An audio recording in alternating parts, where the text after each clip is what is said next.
Bismillahirrahmanirrahim. Assalamualaikum warahmatullahi wabarakatuh. Selamat pagi, selamat siang, selamat sore, dan selamat malam teman-teman semua dan dokter. Perkenalkan kami dari kelompok F izin untuk mempresentasikan hasil diskusi kami kemarin. Lalu selanjutnya langsung saja akan dibuka 2 termin pertanyaan. Mungkin untuk termin pertama untuk termin pertama 5 soal terlebih dahulu untuk kelompok H, dipersilakan.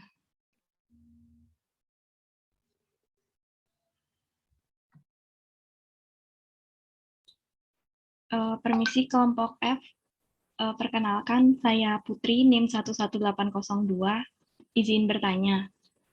Jadi kan di dalam presentasi yang sudah dipaparkan oleh kelompok kalian, di situ terdapat pedoman pengendalian infeksi virus dalam klinik menurut Center for Disease Control and Prevention. Nah, salah satu poinnya itu ada penggunaan gigi yang telah dicabut. Nah, di situ saya masih bingung maksudnya penggunaan gigi yang telah dicabut bisa untuk salah satu cara untuk pengendalian infeksi itu bagaimana ya? Bisa tolong dijelaskan? Terima kasih. Baik, terima kasih pertanyaannya, Putri. Mungkin pertanyaannya bisa ditampung dulu untuk 5 soal. Mungkin dari teman-teman kelompok H yang lain boleh bertanya lagi, dipersilakan.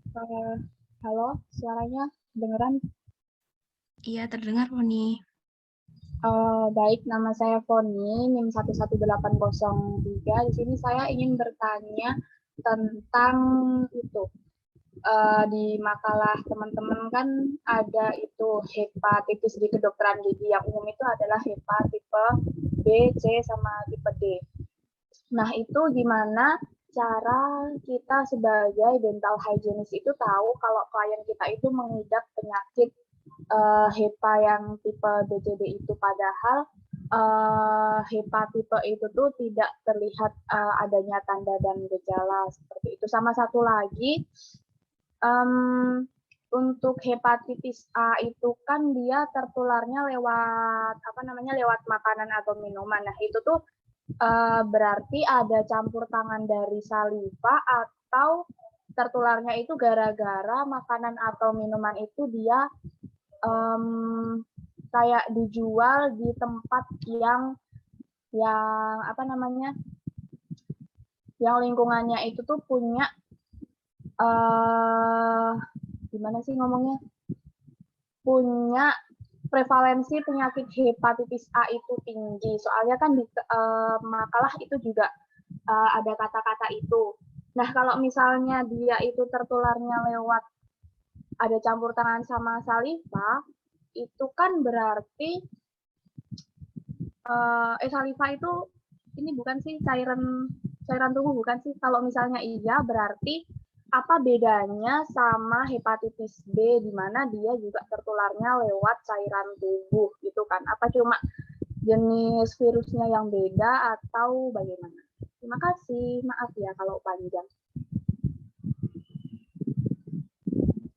Baik, terima kasih pertanyaannya, Foni. Boleh dilanjutkan untuk pertanyaan selanjutnya dari teman-teman kelompok H. Perkenalkan, nama saya Zahira Salsabila, NIM 1804. Saya izin bertanya untuk kelompok F. Jadi, bagaimana hepatitis A itu bisa menular lewat jalur fekal? Mungkin bisa dijelaskan lebih lanjut aja jalur fekal itu seperti apa. Terima kasih. Terima kasih pertanyaannya, Zahira. Mungkin satu pertanyaan lagi ya, karena tadi dari Foni sudah 2 pertanyaan. Boleh dilanjut pertanyaan selanjutnya?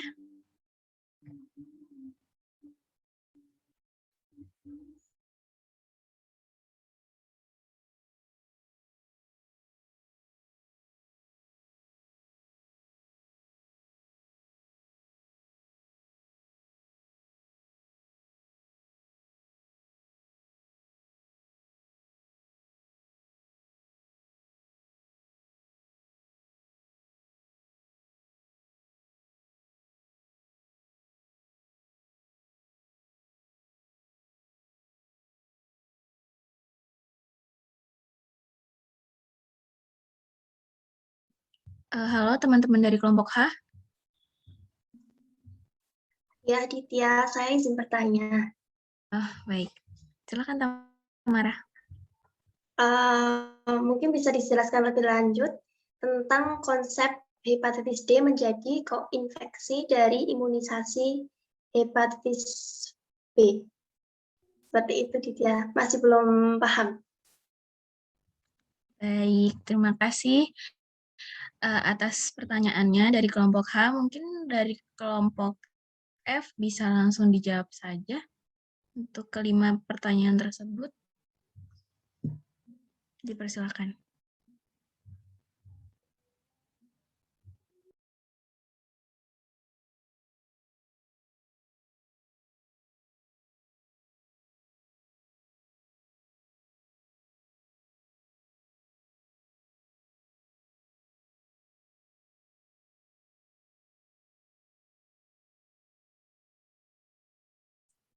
Permisi, Ditya. Saya mau izin jawab pertanyaan dari Zahira. Baik, silakan Korin. Baik, saya izin mengulangi pertanyaannya ya. Tadi kan Zahira menanyakan bahwa bagaimana hepatitis A-nya itu tuh bisa menular melalui jalur fekal.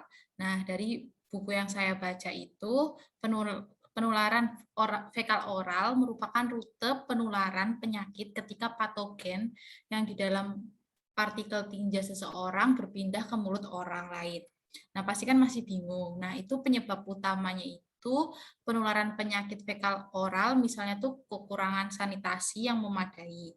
Nah, ini tuh bukan hanya virus A, melainkan bukan hanya virus hepatitis A, melainkan juga ada virus hepatitis E yang dapat menyebar melalui jalur fekal tadi. Nah, misalnya aku kasih contoh kayak misalnya penderita hepatitis A sama hepatitis E ini tidak melakukan cuci tangan setelah ke toilet ya, maksudnya kayak buang air besar itu dia tidak melakukan cuci tangan.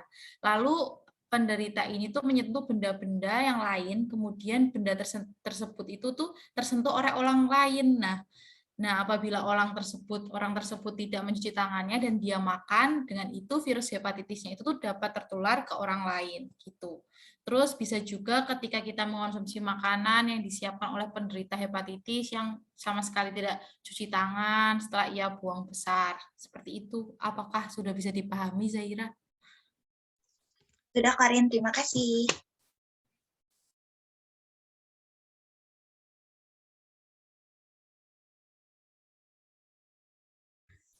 Baik, terima kasih Korin atas jawabannya. Mungkin masih ada 4 pertanyaan yang belum terjawab. Untuk teman-teman dari kelompok F, dipersilakan.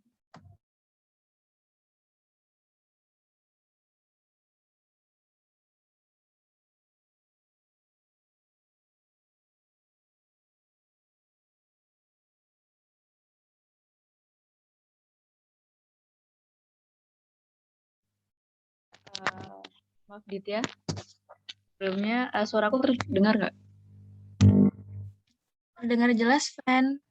Oke, sebelumnya perkenalkan saya Fenty, NIM 11795, izin menjawab untuk pertanyaannya Foni, yang mengapa sih kalau di kedokteran gigi kan ada virus, biasanya yang banyak terjadi adalah virus hepatitis B, C, atau D. Terus bagaimana untuk mengetahui kalau klien itu menderita salah satu dari virus tersebut dan padahal gejalanya itu tidak terlihat dengan jelas. Mungkin terlebih dahulu saya menjawab yang itu ya. Jadi kalau dari buku yang saya baca, dari buku Siswanto, dan juga ada jurnal lain juga, ya sebenarnya seperti yang sudah dijelaskan di presentasi kemarin, kita itu sebagai dental hygienist itu hendaknya kita melakukan screening awal ketika pasien atau klien itu masuk pertama kali ke klinik gigi. Nah, mungkin sebenarnya hepatitis itu tandanya itu hampir sama sebenarnya. Ada tanda dan gejalanya itu hampir sama dan ada yang nggak terlihat secara visual. Nah, tapi dengan adanya screening awal tadi, itu kita jadi bisa mengidentifikasi apakah pasien atau klien itu menderita hepatitis, yaitu dengan mengajukan pertanyaan-pertanyaan ketika screening awal itu yang merujuk pada tanda atau gejala dari hepatitis B, C, maupun D. Jadi dapat ditanyakan tuh, ada beberapa hal yang bisa ditanyakan, kayak mungkin apakah klien tersebut merasakan kelelahan, kurang nafsu makan, muntah, nyeri sendi, dan kalau misalnya yang bisa dilihat secara visual itu, yaitu apakah klien atau pasien itu kulitnya atau mata bagian yang putihnya itu ada warna kekuningan. Terus juga bisa ditanyakan apakah tinjanya berwarna abu-abu atau tidak. Karena sebenarnya secara umum tanda dan gejala hepatitis B, C maupun D itu hampir sama. Nah, namun ketika kita udah tahu nih kalau misalnya ada tanda-tanda itu, kita bisa patut mewaspadai dan bisa dirujuk pada pemeriksaan lanjut ke dokter umum maupun dokter spesialis. Jadi kita cuma sebatas kayak mengidentifikasi apakah pasien atau klien tersebut itu ada tanda hepatitis atau enggak. Kalau misalnya yang B, C, D-nya itu mungkin itu pemeriksaan lebih lanjut ya. Jadi kita bukan ranah kita buat identifikasi sampai sejauh itu. Begitu, Foni. Terima kasih Fenty atas jawabannya. Baik, terima kasih Fenty atas jawabannya. Terima kasih Foni atas pertanyaannya juga. Mungkin dari masih ada 3 pertanyaan ya yang belum terjawab. Monggo untuk kelompok F, dipersilakan.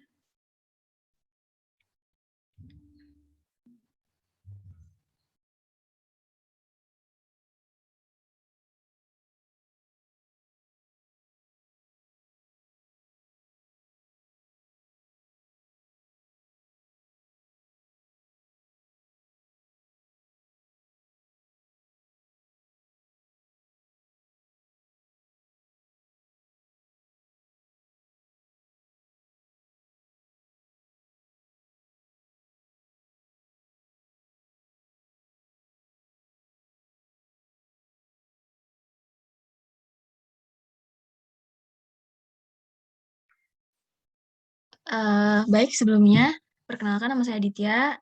Izin menjawab pertanyaan dari Putri tadi ya, yang mengenai mungkin dalam pedoman pengendalian infeksi virus itu yang menurut Centers for Disease Control and Prevention salah satunya itu ada penggunaan gigi yang telah dicabut ya.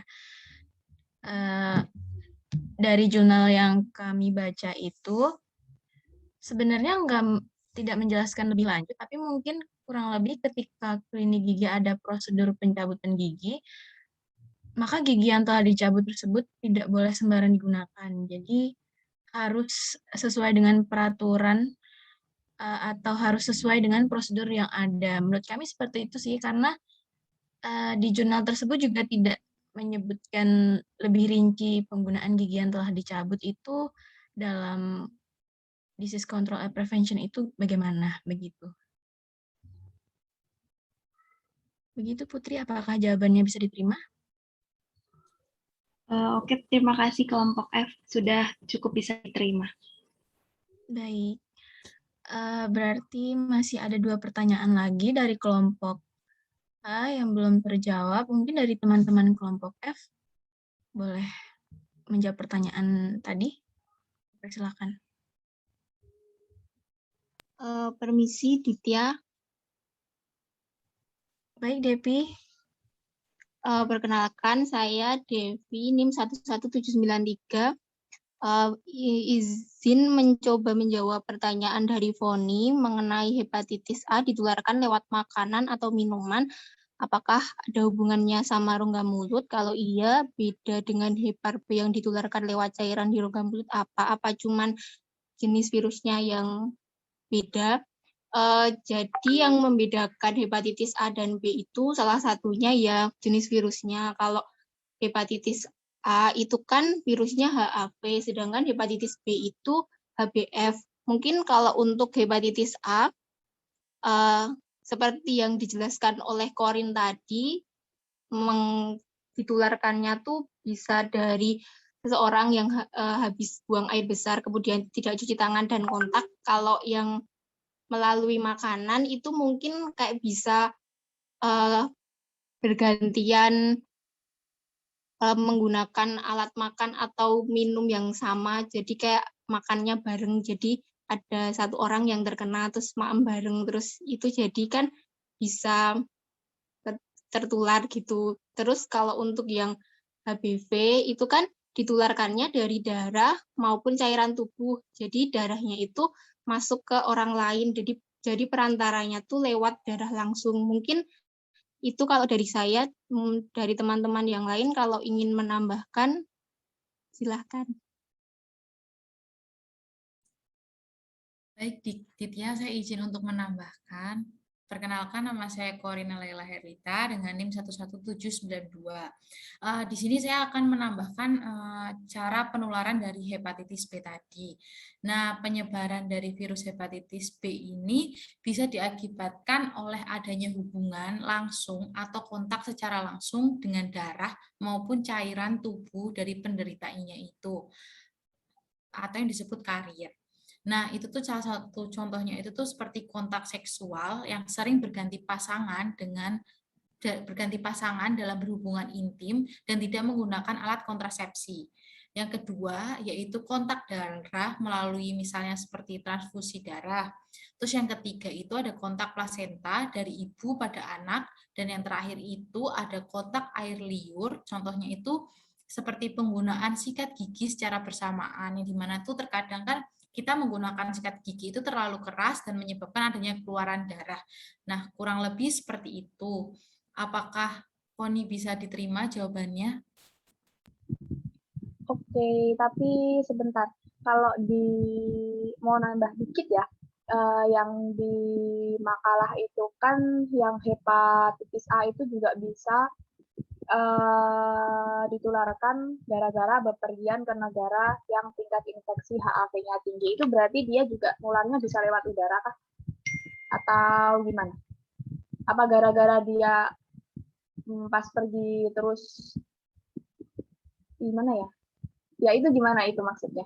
Apakah itu nularnya lewat udara gitu jadinya kalau yang seseorang bepergian ke negara yang punya infeksi HIV tinggi?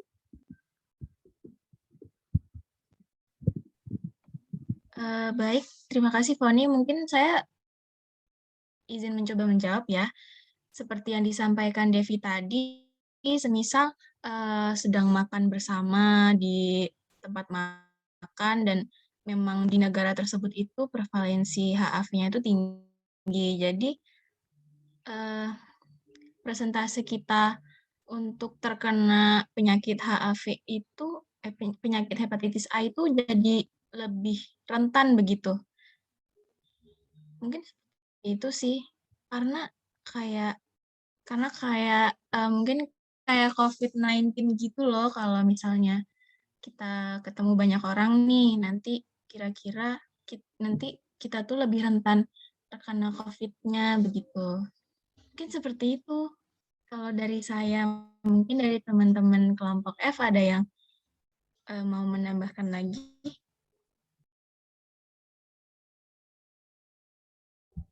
Oke, ya, makasih ya.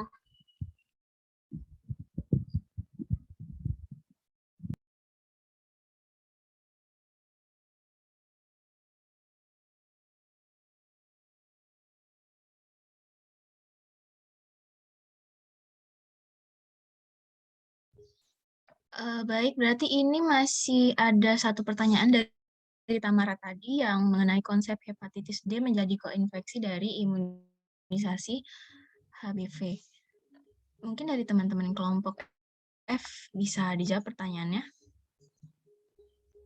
Baik, Ditya izin menjawab pertanyaan dari Aziza Tamara mengenai konsep dari imunisasi HBV. Jadi virus hepatitis D ini sendiri itu merupakan virus RNA dengan defek, di mana artinya virus ini tidak mampu bereplikasi secara sempurna tanpa bantuan dari virus lain, yaitu virus hepatitis ini butuh bantuan dari virus hepatitis B. Hal ini dikarenakan virus hepatitis D ini tidak mampu mensintesis protein selubungnya sendiri, sehingga bergantung pada proteinnya dari protein sintesis dari virus hepatitis B. Ini sumbernya dari bukunya karya Siswanto tahun 2020. Berjudul Epidemiologi Penyakit Hepatitis. Seperti itu, Tamara, apakah bisa diterima? Atau mungkin teman-teman yang lain ingin menambahkan? Dipersilakan. Izin bertanya sedikit ya, Intan. Iya, monggo. Berarti orang yang terkena hepatitis D itu harus sudah pernah terkena hepatitis B, seperti itu ya? Berarti nggak langsung terkena hepatitis D sebelum dia terinfeksi hepatitis B dulu, seperti itu? Kalau secara menurut saya, kalau secara dari aplikasinya itu iya. Jadi seseorang itu harus memiliki virus hepatitis B dulu di dalam tubuhnya. Nah, lalu bisa juga hepatitis B ini bisa memicu munculnya virus hepatitis B di dalam tubuh orang tersebut. Gitu. Mungkin teman-teman yang lain ada yang ingin menambahkan dari pertanyaan Tamara tadi. Baik, mohon maaf. Baik, Intan, mungkin saya akan sedikit menambahkan dari pertanyaan Tamara tadi ya. Jadi gejala infeksi hepatitis D itu sama persis dengan hepatitis B. Namun adanya virus ini itu terbukti dapat mempercepat proses fibrosis hati, meningkatkan risiko kanker hati, dan juga mempercepat dekompensasi pada keadaan sirosis hati. Nah, bila hepatitis B yang diderita oleh penderita bersifat akut dan lalu sembuh, maka virus hepatitis D yang ada di tubuh penderita ini juga akan hilang seluruhnya. Namun bila virus hepatitis D itu menginfeksi penderita yang sudah menderita hepatitis B kronis, maka penderita tersebut juga akan menderita hepatitis D kronis, begitu. Apakah lebih bisa diterima jawabannya, Tamara? Bisa, Ditya. Terima kasih Intan dan Ditya atas jawabannya. Baik, terima kasih pertanyaan dari kelompok H. Mungkin bisa saya buka untuk termin kedua, 5 pertanyaan lagi. Langsung saja dari kelompok H, jika ada pertanyaan dipersilakan.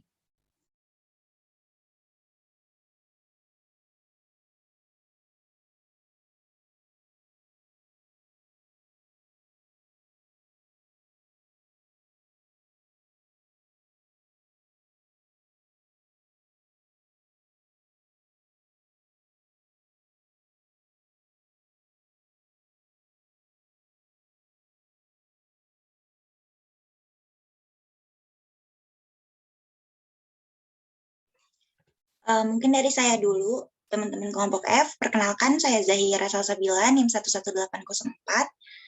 Saya izin bertanya. Nah, jika penderita hepatitis itu mengalami kondisi mendesak nih terkait rongga mulutnya dan dia harus sesegera mungkin untuk pergi ke dokter gigi. Nah, apakah terdapat prosedur khusus yang dilakukan oleh dokter gigi? Nah, jika ada, mungkin bisa dijelaskan bagaimana prosedurnya.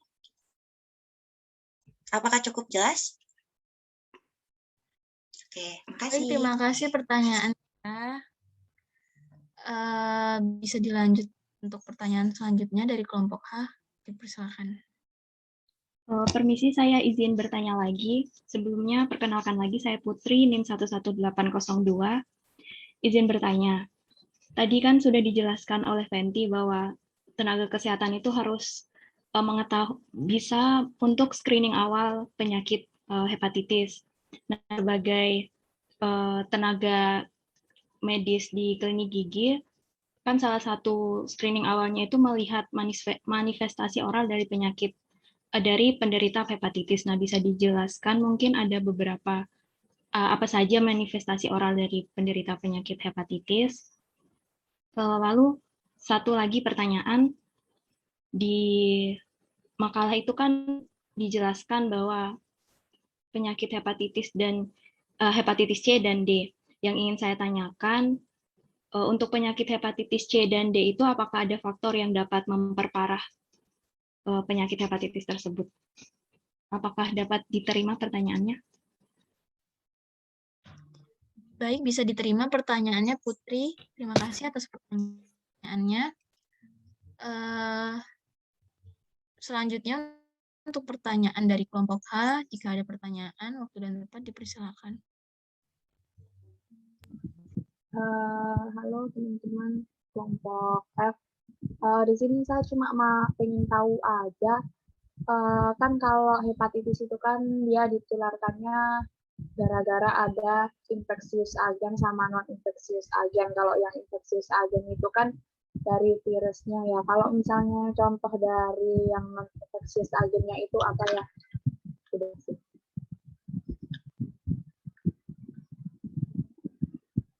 Terima kasih.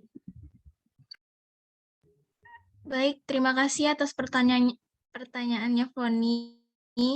Mungkin satu pertanyaan lagi untuk termin kedua ini dari kelompok H. Jika ada yang ingin ditanyakan, dipersilakan.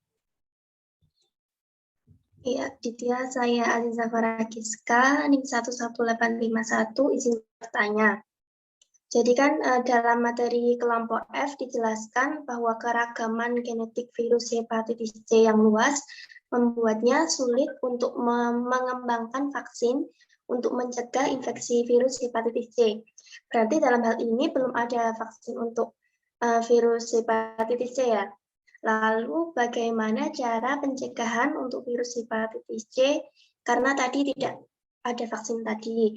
Terus apakah pencegahan tersebut akan sama atau setara dengan tingkat keefektivitasan pencegahan virus hepatitis lainnya? Padahal kan juga dijelaskan bahwa virus hepatitis C itu salah satu jenis virus yang paling banyak ditularkan pada praktek kedokteran gigi. Terima kasih. Baik, terima kasih pertanyaannya Tamara. Terima kasih pertanyaan dari kelompok H. Selanjutnya untuk kelompok F, dipersilakan untuk menjawab pertanyaan dari kelompok H. Waktu dan tempat dipersilakan.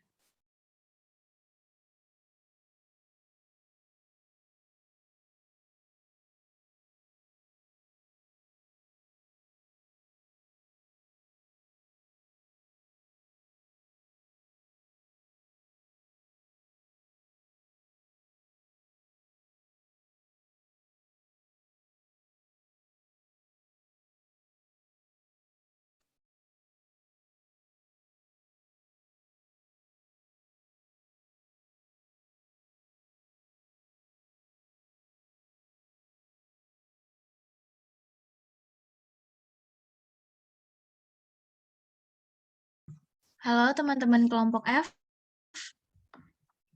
Mungkin bisa langsung dijawab saja pertanyaan dari kelompok H tadi.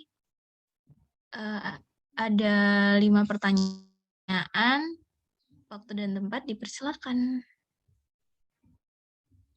Oke, mungkin aku izin jawab dulu kali ya. Saya Fenty, 1195. Izin menjawab untuk pertanyaannya Putri. Yang faktor apa yang memperparah HVC dan HVD ya? Oke, jadi sebenarnya faktor yang memperparah virus hepatitis itu sebenarnya rata-rata sama ya. Antara A, B, C, D, E mungkin itu sama. Jadi sebenarnya faktor yang berpengaruh itu adalah yang pertama adalah pola hidup. Pola hidup kayak misalnya jangan minum alkohol, terus pokoknya tentang pola hidup lah, obesitas dan segala macamnya itu. Terus yang lainnya adalah kayak ada gangguan metabolisme dari ada gangguan metabolisme dari individunya sendiri, lalu penyakit autoimun dari individu juga, komplikasi penyakit lain, konsumsi obat, dan juga parasit dan bakteri yang ada dalam hati. Jadi sebenarnya sama gitu, karena sama-sama hepatitis, tapi yang membedakan cuman jenis virusnya aja. Cuman kalau misalnya faktor yang memperparah itu sama sebenarnya. Gitu Putri, kurang lebih. Mungkin dari teman-teman ada yang mau nambahin dari kelompok F.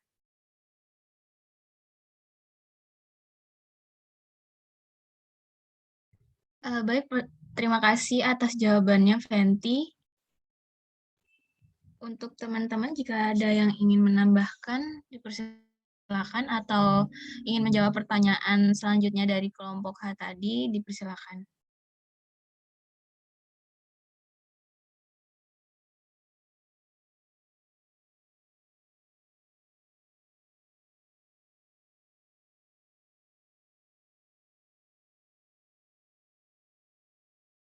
Oh ya, aku mungkin nambahin sedikit yang tadi, faktor memperparah yang lainnya dari hepatitis C sama D itu juga status HIV seseorang. Jadi kalau misalnya orang udah ya tadi kayak penyakit autoimun juga memperparah hepatitis itu. Jadi kalau misalnya ada orang yang udah terkena HIV, itu jelas akan memperparah hepatitis C atau D juga. Nah, terus kalau misalnya khusus yang hepatitis D itu faktor lain yang mempengaruhi adalah karena sudah terjangkitnya virus hepatitis B dulu juga. Jadi karena keduanya saling berhubungan. Itu sih mungkin tambahannya aja. Terima kasih.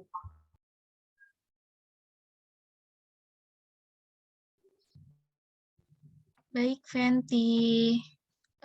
Terima kasih atas jawabannya. Mungkin dari teman-teman kelompok F, jika ingin menjawab pertanyaan, berarti masih ada 3 pertanyaan ya, atau 4 pertanyaan yang belum terjawab. Mungkin dari kelompok F bisa langsung saja menghidupkan mikrofonnya lalu menjawab pertanyaannya. Gitu. Silakan.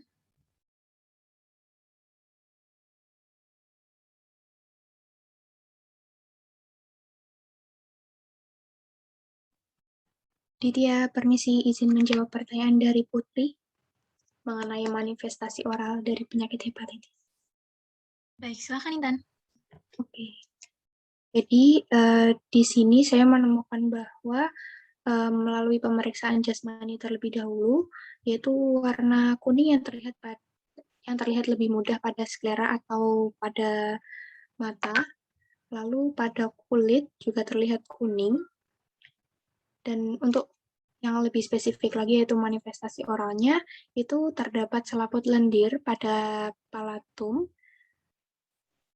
itu dikhususkan untuk kasus yang berat atau fulminan.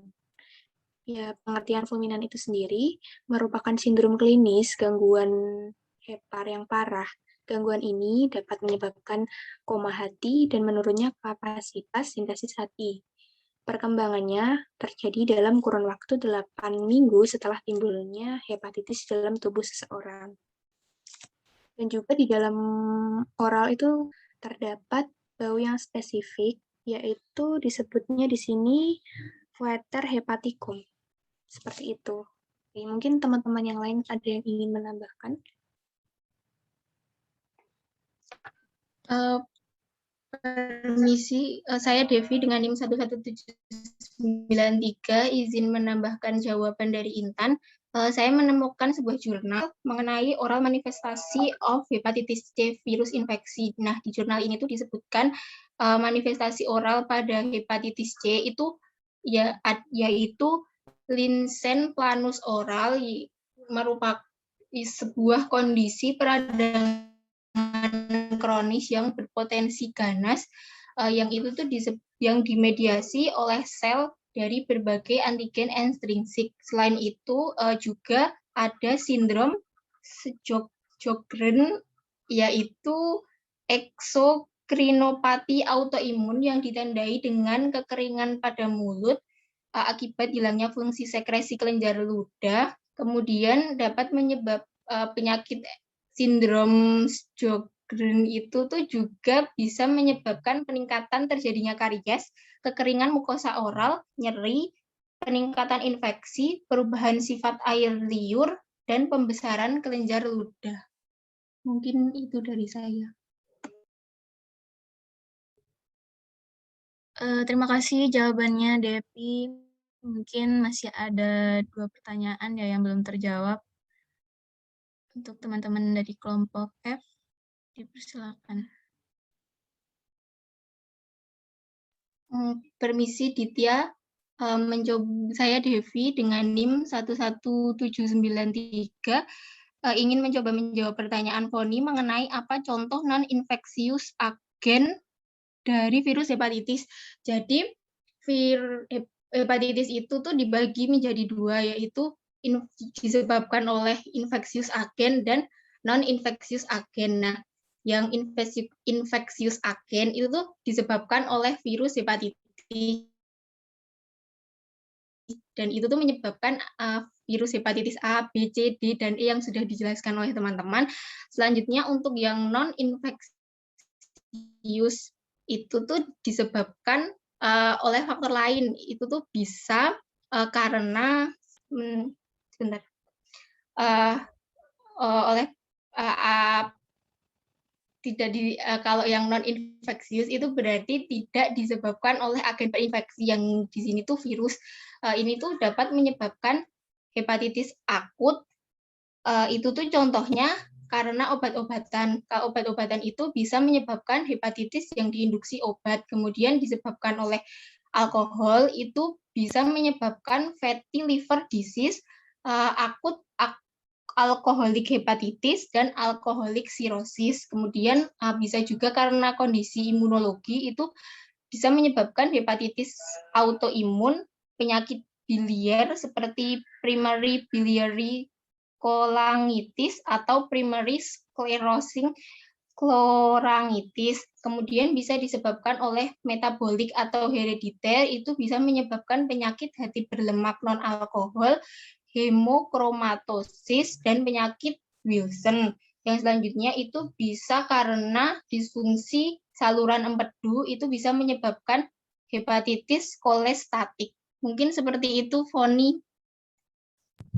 Berarti hepatitis itu nggak selamanya, maksudnya seseorang yang menderita hepatitis itu nggak selamanya dia punya virus hepatitis gitu, tah? Iya, itu ya bisa karena perilakunya juga mungkin sering mengkonsumsi alkohol, merokok, alkohol aja ding, alkohol, obat-obatan tertentu, itu juga bisa menurut sumber yang saya temukan. Oke, Kak Devi, makasih. Baik, terima kasih Foni atas pertanyaannya. Terima kasih Devi atas jawabannya. Selanjutnya mungkin untuk pertanyaan yang belum terjawab, untuk teman-teman dari kelompok F, jika ingin menjawab, dipersilakan.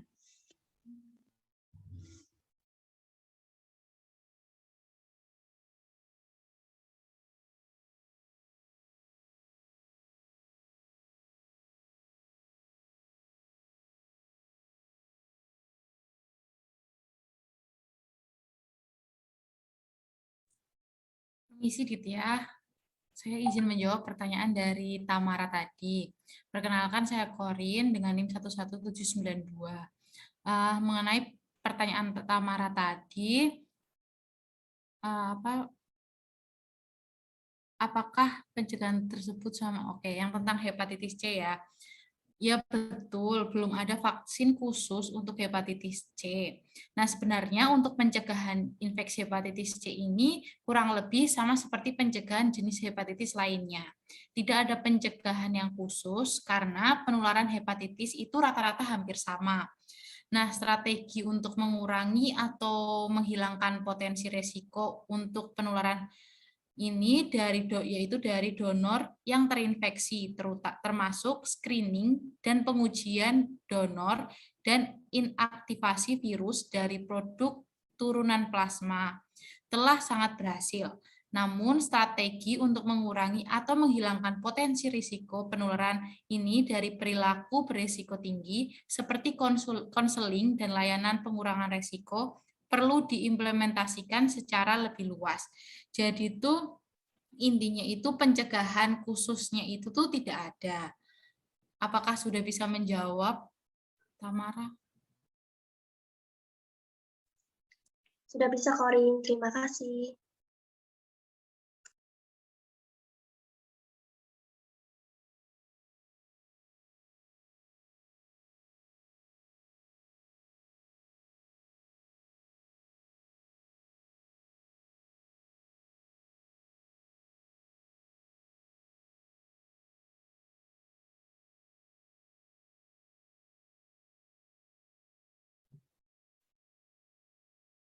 Baik, permisi. Karena Ditya sedang ada masalah mengenai Zoom-nya, untuk moderator akan saya lanjutkan. Untuk kelompok F, apakah ada yang ingin memberikan jawabannya? Masih kurang satu pertanyaan dari Zahira.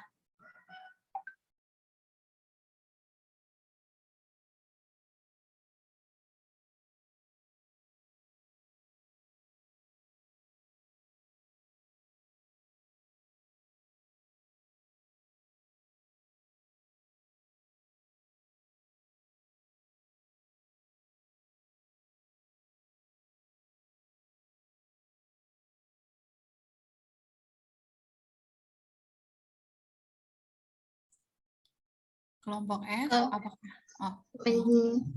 Permisi Korin, saya Devi, NIM 11793, mencoba menjawab pertanyaan dari Zahira mengenai apa prosedur khusus yang dapat dilakukan oleh tenaga kesehatan gigi apabila seseorang pasien itu mengidap hepatitis. Sejauh ini kelompok kami belum menemukan adanya prosedur khusus tersebut. Jadi mungkin kalau menurut kelompok kami itu prosedurnya sama seperti yang dijelaskan, yaitu bisa mengendali infeksi secara menyeluruh di klinik gigi tersebut dengan melakukan pembersihan, desinfeksi, dan sterilisasi instrumen secara tepat, kemudian penggunaan APD, penggunaan aseptik oleh petugas, kemudian imunisasi vaksin virus hepatitis B pada petugas perawatan gigi. Mungkin seperti itu, Zahira. Apakah teman-teman dari kelompok F apabila memiliki jawaban yang lain, saya persilahkan.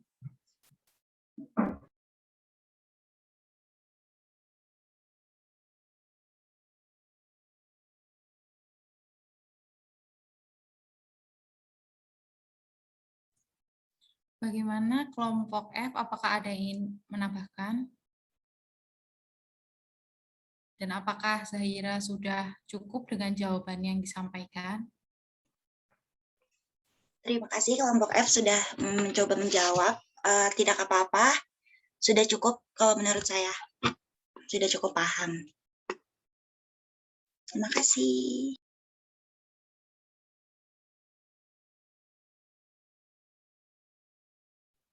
Baik, dari kelompok H, apakah ada yang ingin ditanyakan lagi? Jika ada, akan saya buka termin ketiga. Apabila tidak, kami tutup untuk diskusi ini.